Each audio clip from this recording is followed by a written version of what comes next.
Hello and welcome back to my channel. In today's video, I will show you how to fix the error of F1 TV. So let's get started.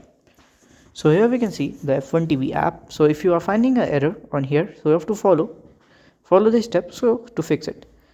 So the first step is to just clear the data. Okay, so to do that, we will directly click and hold it here. Okay, then we have to click on this I button.